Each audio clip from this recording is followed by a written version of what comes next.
dissatisfied with a whole host of controversial recent moves, renaming the Gulf of Mexico, dropping corruption charges against Eric Adams, tariffs, and more. People are also not loving his deportation efforts against non-criminal immigrants and those here legally under refugee programs. According to Slate, also, quote, CNN found that 62% say he hasn't gone far enough to reduce the price of everyday goods, such as egg. Saying in another article, more and more Americans are asking, did Trump take egg? And while lefties on Blue Sky are trying to make Trump take egg a thing, where you post a picture of empty eggshells and say, Trump take egg, because it's a simpler message that Americans might actually understand, the reality is that Trump didn't necessarily take egg, but it turns out that despite the media frenzy around egg, people are actually pretty pissed about a lot of other things. Though egg remains top of mind, as prices have risen about 80 cents per dozen since Trump took office, which means the cost is on average $4.95 for 12 egg. So polls are showing the same thing that Republican lawmakers are experiencing back home in their town.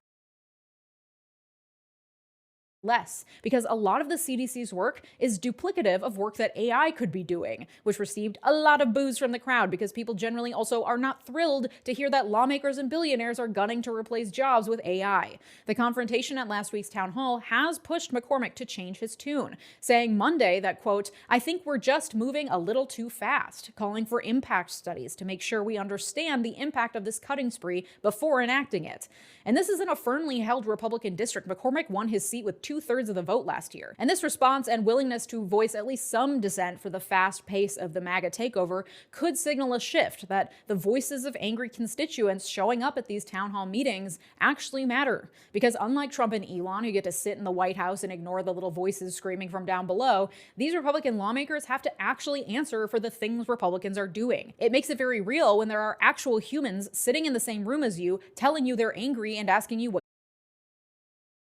was actually popularized by right-wing operatives to counter genuine left-wing grassroots work some 50 years ago, and was used extensively by the Tea Party movement as well. But that's cute that you think the left has the money, resources, or organizational structure available to execute something like that, though. In reality, that RNC statement is simply attempting to shake off the very real fear of backlash radiating throughout the Republican Party, as viral clips from some town hall meetings, like in Idaho, where a woman was forcibly zip-tied and removed by what appeared to be private security forces after voicing opposition, or former Vikings punter Chris Kluwe calling MAGA a Nazi movement and being arrested and carried out of a city council meeting in California. Those clips will have ripple effects that hurt Republican lawmakers' chances of winning especially more vulnerable districts in 2026, which could hurt the razor-thin Republican majority in Congress. And while I think elected officials' reluctance to hold more town halls because of this angry outpouring is pure cowardice, because they literally work for us, and actually now that you mention it, I would like to see 5 bullet points on what they did